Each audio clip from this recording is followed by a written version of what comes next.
14 de outubro de 1943. 7.600 metros acima da Alemanha. O ar é fino, cortante, quase irrespirável. Lá em cima, o céu parece calmo demais para uma guerra, mas o silêncio é apenas uma ilusão. O som grave e contínuo de motores radiais corta a atmosfera como um aviso. Uma formação de bombardeiros B-17 Flying Fortress avança lentamente, pesada, determinada, vulnerável. Você quase consegue sentir o frio atravessando o metal da fuselagem. Dentro de cada aeronave, homens vestindo jaquetas grossas, máscaras de oxigênio e luvas pesadas lutam contra o congelamento enquanto mantêm suas posições. O artilheiro dorsal ajusta sua mira. O navegador confere coordenadas. O piloto mantém o curso com uma precisão obsessiva. Tudo precisa funcionar. Lá embaixo, invisíveis por um momento, estão os olhos atentos da Luftwaffe. O Oberleutnant Karl-Heinz Weber aperta os olhos ao observar o horizonte. Ele já viu aquilo antes. Formações compactas, organizadas como uma muralha flutuante. Mas desta vez, algo o incomoda. Não é o número. Não é a altitude. É a confiança com que avançam. Os radares alemães já haviam detectado a incursão. Agora, os caças sobem rapidamente para interceptar. Motores rugem enquanto Messerschmitt Bf-109 e Focke-Wulf Fw-190 rasgam o céu em direção ao inimigo. Eles sobem rápido, mais leves, mais ágeis. Predadores naturais dessas fortalezas voadoras. Karl inclina seu Bf-109 e começa a ganhar altitude por baixo da formação inimiga. Ele conhece a tática. Aproximar-se por baixo ou de frente, onde o campo de tiro dos bombardeiros é mais limitado. Atacar rápido, disparar, sair, simples e mortal. Mas conforme ele se aproxima, algo fica claro. Esses aviões não estão indefesos. O céu explode em flashes. Rajadas de metralhadoras calibre .50 surgem de todas as direções. As B-17 não são apenas bombardeiros. São plataformas de combate aéreo. Cada uma carrega múltiplas torres defensivas, operadas por homens que sabem exatamente o que fazer. Karl sente o primeiro impacto. Não no seu avião, mas no ar ao redor.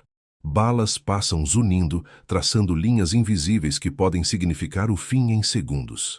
Ele ajusta sua trajetória, mergulha levemente, estabiliza e atira. Seus canhões de 20 mm disparam contra uma das aeronaves na formação. O impacto é visível, fragmentos metálicos se desprendem, um motor é atingido. Fumaça negra começa a sair da asa esquerda. Aquilo deveria ser suficiente. Em outras batalhas já foi. Mas o bombardeiro não cai. Ele continua voando. Karl franze o senho. Ele se aproxima mais, ignorando o risco crescente. Dispara novamente. Desta vez, vê buracos se abrirem na fuselagem. Partes da estrutura são arrancadas. Um pedaço da asa parece vibrar perigosamente. Ainda assim, nada. A aeronave mantém sua posição na formação. Não há pânico, não há desordem, apenas avanço. Você consegue imaginar a sensação dentro daquele bombardeiro? O som ensurdecedor dos impactos, o cheiro de combustível, o frio extremo invadindo através de buracos recém-abertos, e mesmo assim, ninguém abandona sua função. O artilheiro continua disparando. O piloto continua firme. A missão continua. Karl sente algo que não estava nos manuais. Não é medo, ainda não. É dúvida.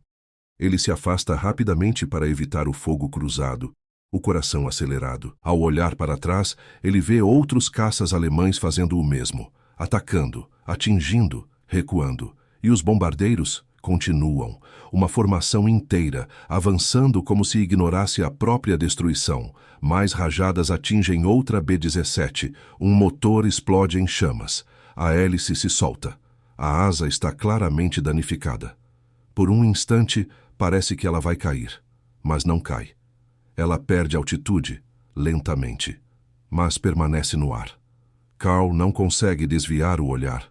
Isso não deveria ser possível. Ele já derrubou aeronaves com menos danos, muito menos. Mas essas máquinas parecem recusar-se a cair, como se fossem construídas não apenas para voar, mas para resistir ao impossível. A rádio alemã se enche de vozes tensas, pilotos reportando impactos diretos, danos confirmados, e ainda assim, poucos abates. Algo está errado. Ou talvez, algo esteja muito certo do outro lado. Carl respira fundo, ajusta sua máscara e prepara outro ataque. Desta vez, ele não vai apenas disparar. Ele quer ver até onde essa resistência vai. Até onde um avião pode ser destruído antes de simplesmente parar de voar. Ele acelera novamente, subindo em direção à formação. E naquele momento, uma percepção começa a se formar, lenta e desconfortável. Talvez não seja apenas uma questão de derrubar o inimigo. Talvez seja impossível pará-lo a tempo. E enquanto ele se aproxima para mais uma investida, uma das B-17 à frente sofre um impacto devastador, algo que deveria encerrá-la imediatamente. Mas o que acontece em seguida faz até os mais experientes pilotos alemães hesitarem. A explosão rasga o céu como um relâmpago seco. O impacto atinge a seção frontal da B-17 com violência brutal. O nariz da aeronave simplesmente desaparece em uma nuvem de fragmentos metálicos, vidro estilhaçado e fumaça. Por um instante, parece que o avião foi partido ao meio. Carl trava a respiração. Isso deveria ser o fim. Qualquer aeronave comum teria se desintegrado. Sem a seção frontal, sem instrumentos, sem estrutura. Não há como manter o controle. É física básica. É inevitável. Mas algo está errado. O que resta da B-17 continua voando. Não de forma estável, não de forma limpa, mas ainda no ar. Você consegue visualizar a cena? Onde antes havia um nariz aerodinâmico, agora existe um vazio irregular, com cabos expostos chicoteando no vento e pedaços de metal retorcido vibrando violentamente. O ar entra sem resistência, transformando a cabine em um túnel de tempestade. E mesmo assim, ela segue. Carl se aproxima, incapaz de acreditar no que vê. O instinto diz para disparar novamente, finalizar o alvo. Mas há um momento, breve, quase imperceptível, de pura incredulidade. Como aquilo ainda está voando? Dentro da aeronave, o caos é absoluto. O impacto eliminou a parte dianteira, onde ficava o bombardeador. Instrumentos desapareceram. O sistema de mira foi destruído. O ar gelado invade com força brutal, tornando quase impossível respirar ou enxergar com clareza. A comunicação interna falha, e ainda assim, o piloto mantém as mãos firmes nos controles. Sem parte da fuselagem, o centro de pressão da aeronave mudou drasticamente. O equilíbrio está comprometido. Cada ajuste exige força e precisão absurdas. Qualquer erro, e tudo termina. Mas ele continua. Os motores restantes ainda funcionam. Não perfeitamente. Um deles começa a falhar, cuspindo fumaça escura. Mas o suficiente. O suficiente para manter a aeronave no ar por mais alguns minutos. Talvez mais. Lá fora, Carl finalmente reage. Ele alinha seu Bf-109 e dispara novamente. Desta vez, mirando na asa já danificada. Os projéteis atingem o alvo com precisão. Mais fragmentos se soltam. O avião estremece violentamente. Agora vai cair. Mas não cai.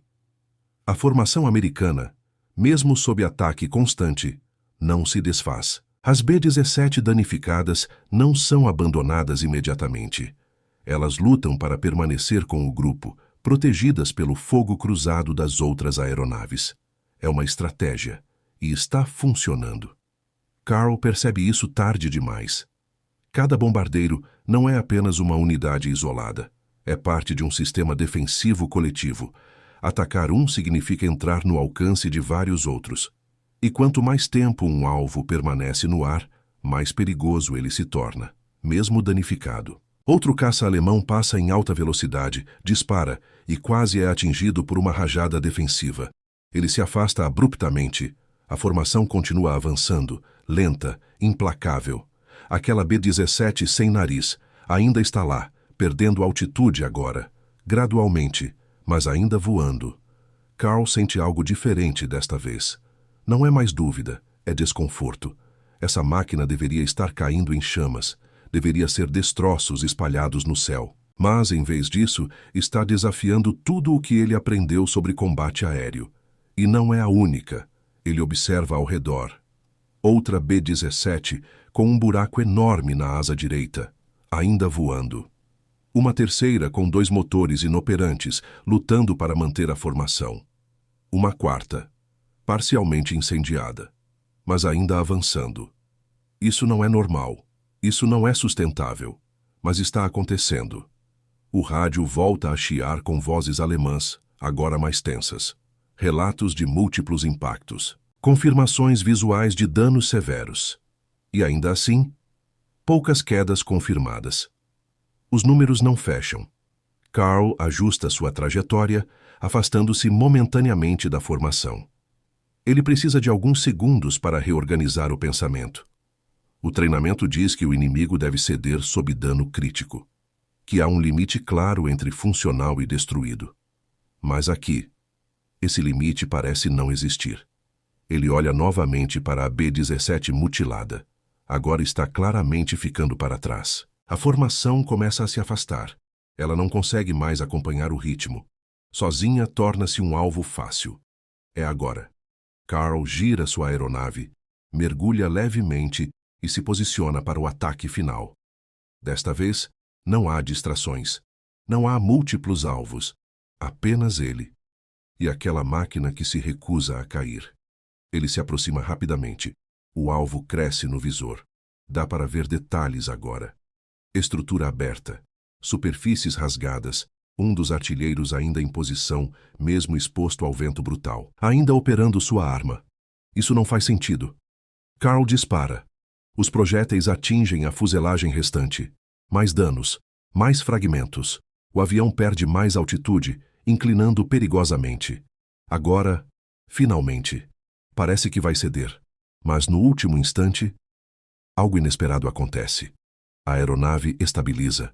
Não completamente, não perfeitamente, mas o suficiente. O suficiente para continuar voando. Carl não dispara novamente.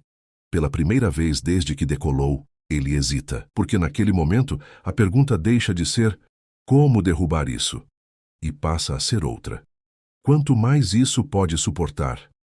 E se essa não for uma exceção, mas a regra? Enquanto ele observa, a B-17 inicia uma lenta e dolorosa tentativa de retorno, afastando-se do campo de batalha, ainda viva. E Carl percebe algo que não estava nos relatórios, nem nos treinamentos, nem nas estratégias. Derrubar essas aeronaves não é apenas difícil, é algo que exige muito mais do que eles estavam preparados para oferecer.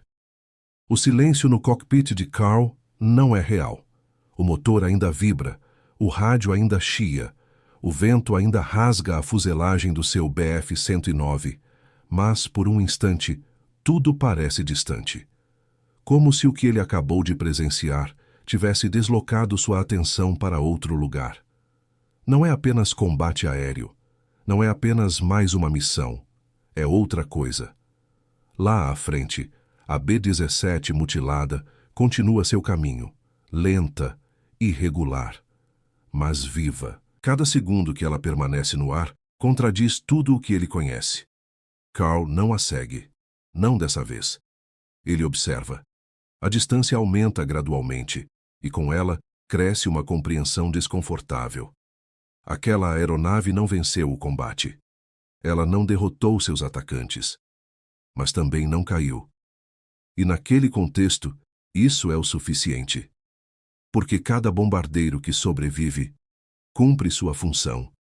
Cada um que retorna será reparado, rearmado, enviado novamente. E então, a equação começa a se formar na mente de Carl, não como números, mas como inevitabilidade. Eles podem atingir essas máquinas, podem danificá-las, podem até destruí-las eventualmente, mas não podem pará-las rápido o suficiente. O céu, que antes pertencia aos caças ágeis, agora está sendo lentamente tomado por algo diferente. Algo pesado, resiliente, persistente, fortalezas voadoras.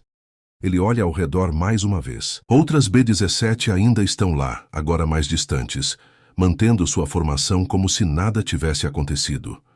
Algumas danificadas, algumas fumegando, mas todas avançando ou retornando, sempre em movimento. A ideia de superioridade aérea começa a se distorcer. Não se trata mais apenas de manobras, velocidade ou precisão de tiro. Trata-se de resistência, de capacidade de absorver impacto e continuar, de transformar dano em atraso, em vez de derrota. Carl ajusta levemente o manche, mantendo a altitude. Ele poderia voltar. Poderia tentar mais um ataque. Poderia perseguir aquela aeronave até o fim, mas algo o impede, porque no fundo ele já entendeu. Mesmo que derrube aquela, mesmo que consiga, quantas outras virão? A resposta não vem do rádio, não vem de seus superiores. Vem do que ele viu com os próprios olhos. Muitas, mais do que podem deter. E naquele momento, a guerra deixa de parecer uma sequência de batalhas isoladas e passa a se revelar como algo maior. Um fluxo contínuo, alimentado por uma capacidade industrial que não está sendo tocada, não está sendo interrompida, não está sequer sendo ameaçada. Os Estados Unidos não estão apenas enviando aviões, estão enviando substituições, constantes, previsíveis, inesgotáveis. Aquela B-17 voando sem nariz, com motores falhando e estrutura comprometida, não é apenas uma anomalia. É um símbolo. Um sinal de que o limite do dano necessário para parar essas máquinas é muito mais alto do que o esperado, e que talvez o verdadeiro problema não seja derrubá-las, mas lidar com o fato de que algumas sempre passarão. Carl respira fundo, o visor ligeiramente embaçado pelo contraste de temperatura. Seus olhos ainda fixos no ponto distante, onde a aeronave desaparece lentamente. Ele já participou de inúmeros combates. Já viu aviões explodirem, mergulharem, desaparecerem em chamas. Mas isso é diferente. Porque não termina com uma explosão. Termina com continuidade, com persistência, com uma máquina quebrada, recusando-se a cair. E essa imagem permanece. Mais do que qualquer vitória, mais do que qualquer abate, porque ela carrega uma mensagem simples, quase brutal, mesmo sob destruição extrema. Eles continuam vindo. Carl finalmente vira sua aeronave. O retorno não tem a mesma sensação de outras missões. Não há adrenalina, não há satisfação. Apenas um pensamento constante, repetitivo, impossível de ignorar. Se isso é o que é necessário para derrubar um único bombardeiro, então, quanto tempo levará para que eles dominem completamente o céu? E mais importante, o que acontece quando não houver mais caças suficientes para impedi-lo sequer de tentar? Lá embaixo, invisíveis a essa altitude, cidades inteiras aguardam. Indústrias, ferrovias, fábricas, alvos. E lá em cima, cada vez mais alto, cada vez mais frequente, as fortalezas continuam avançando.